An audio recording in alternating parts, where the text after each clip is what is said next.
Warning, the following videos are very scary, Jen. Stories. This is a true horrifying story. This story took place in Kuwait in the year 1997. Weddings back then were very traditional in Arabic countries, and they still are. A wedding bridal party would take place in the bride's house before the actual wedding day. In these bridal parties, usually a female band group are hired to play music. You know, ones that play these ancient Arabic music, the ones with the Arabic drums. A very famous female band group were very known back in the 90s named Tagagat Nura. They got a call one night for an inquiry to play at a bride's party. They negotiated the price, prepared for the party, and then got the address. On the bridal's day, this is Nura by the way, her and her team finally reached the house. The house looked very nice. It had many lights outside. There were children playing, women all dressed up. They were greeted by the bride's mother. They were taken to the guest room so they can prepare before playing the music. At 9 p.m., Noura and her team start playing, and the ladies go wild and start dancing.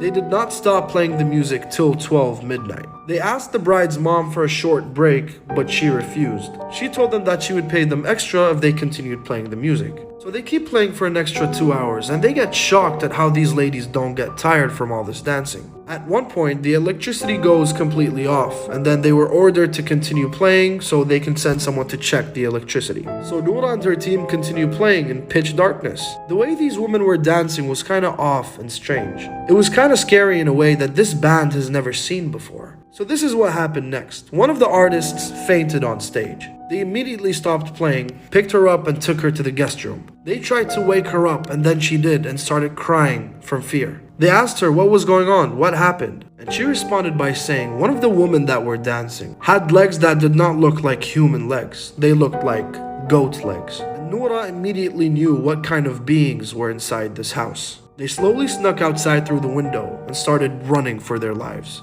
While they were running through the neighborhood, there was a random guy that was walking. He stopped them and yelled at why they were shouting in the middle of the night. They said that they were playing music for that big house and an incident has happened. And the man asked, "What house?" The ladies pointed at the house again. And the man looked at the house and told them that this house has been abandoned and left empty for 10 years and that no one lives in that house anymore. They peeked at the house again, and there were no cars, no people, no lights, no children. It was a plain, abandoned, empty house. They thought to themselves that, were they all dreaming the same thing? Was it all just an imagination that they all imagined at the same time? These were jinns that they were playing for. This is in fact a true story. And this is the real picture that was taken inside that wedding. This is a true horrifying story, part 2. In 2012, a video has been released online by a security manager at a hotel. The video took place in a Wingate hotel in the state of Illinois on September 14th, 2003. Other than all the ghost caught on camera videos that were published on YouTube, this is by far one of the real ones. According to him, people began calling in noise complaints to the front desk, with reports of loud screaming coming from the second floor, particularly room 209. So John, one of the security officers, goes there to check that room. And while he was going, there were 2 other people from his team on standby. He reaches close to that room and immediately hears screaming coming from inside. As his team tells him that there was nobody that checked in that room on that day. It's room 209. Amy says nobody's checked into that room, and there's reports of screaming coming from that room. Amy, he's on his way down there right now.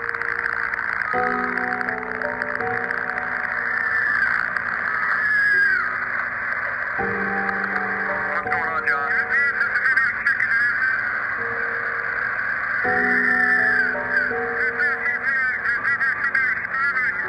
There's no one checked into that room. There should be nobody in there. Wait 1 second, John. Amy, are you there? John, just wait. We're gonna get a hold of the police. So, I would wait for the police, John.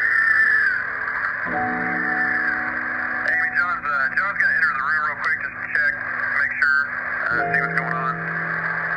Wait more.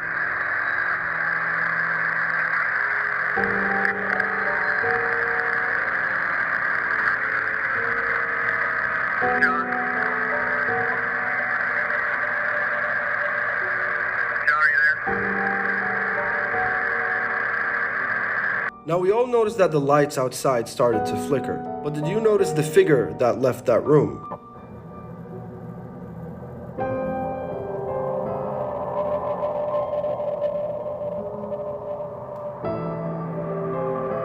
This is a true horrifying story, part 3. This story took place in Dubai in the year 2007. The story I'm about to tell you was told to me by the actual characters that went through this terror, and it was never shared online nor disclosed to the public until now. An Emirati married couple with 3 kids lived in a villa in Jumeirah 1. Their youngest son, Ahmed, at the time was 8 years old. Ahmed would tend to have horrible dreams every night, and he would complain about this to his family. But it seemed kind of okay at the time because children in his age group tend to have nightmares. But Ahmed's dreams started to pick up their intensity a few weeks later. They knew it got more serious when Ahmed started having sleep paralysis. He would feel like there is something with him in his room. Later on one of these nights, the bad dreams he had were no longer dreams. Something would wake Ahmed up during the night. He would have no control over his body as he gets out of bed. He would walk out of his room, go downstairs to the kitchen, and go close to the back door. He would open the door.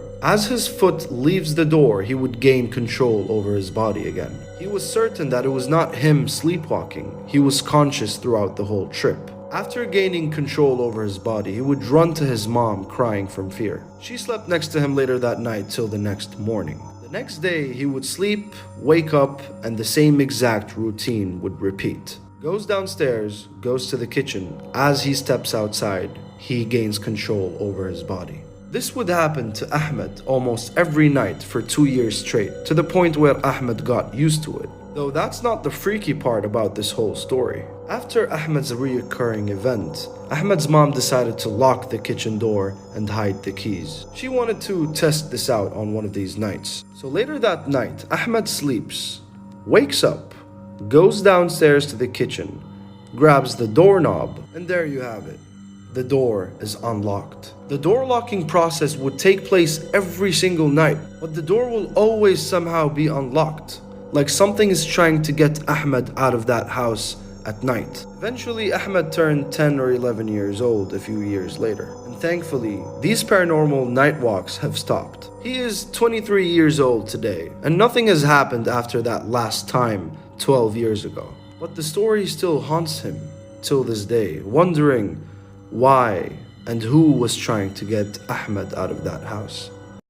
This is a true horrifying story, part 4. There are a couple of paranormal spots in the UAE that are known to be haunted, such as the Pan Emirates Tunnel, the Khail Gate building, the ghost town in Ras Al Khaimah, the Jumeirah house. But by far, the most haunted place, the most place that made visitors' spines shiver, with the most recorded paranormal incidents, is Al Qasmi Palace in Ras Al Khaimah. This palace was built by the late Sheikh Abdulaziz bin Hamid Al Qasimi in 1985. Since the late 1980s, this palace was already abandoned with all the furniture inside.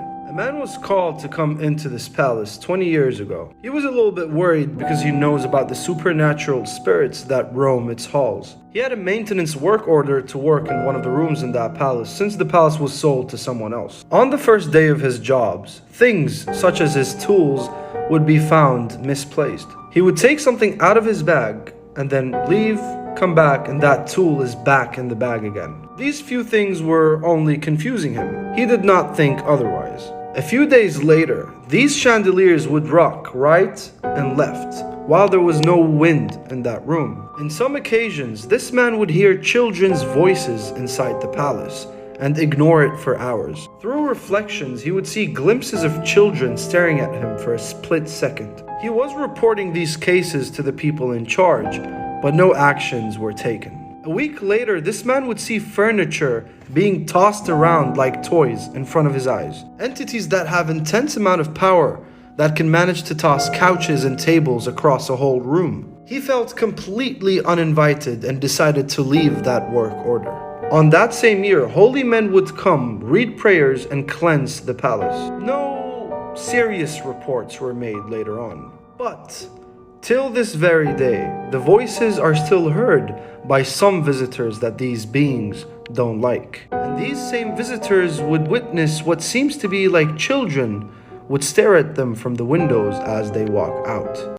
This is a true horrifying story, part 5. This story took place in Saudi Arabia in 2016. There are many known religious scholars and Islamic sheikhs in Arabic countries, including the UAE. Each of them are experienced in different things. Some are known to be muftis, some are known to be dream interpreters, and some are known to be raqis. Raqis are Islamic scholars that do ruqya shar'iyya on people. They're also called exorcists. They would cleanse bodies from demons and black magic. One very known Muslim exorcist in Saudi Arabia, I would feel more comfortable not saying his name. He used to cleanse almost 10 people every day for the past 15 years of his life, and he would not take a single penny for the service that he provides. He used to do this only for God and to help the ones in need for cleansing. One day, a possessed Arabic man that has been suffering for years had his appointment with that sheikh that day. He had many bruises and scratches all over his body. The man sits down and the sheikh introduces the process of what's going to happen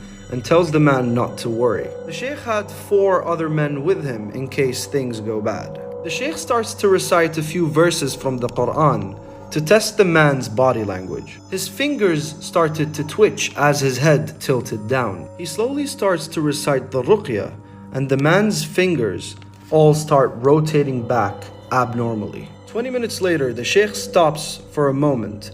The man stares at him with a smile and asks him a question in Russian. Now, the whole session is recorded, and the cleansing procedure took hours with a lot of shouting in Russian from that man. The man swore that he does not speak a single word in Russian after he woke up. He left, and he had to come back the following day for his next session. The sheikh was notified the next day that this man has passed away from a stroke. On that same afternoon, they proceeded with the burial and the funeral for that man. A week later, the sheikh took the tapes to translate what has been said in Russian. This was the translation. I am in love with this man. I will take his life. I will take his life.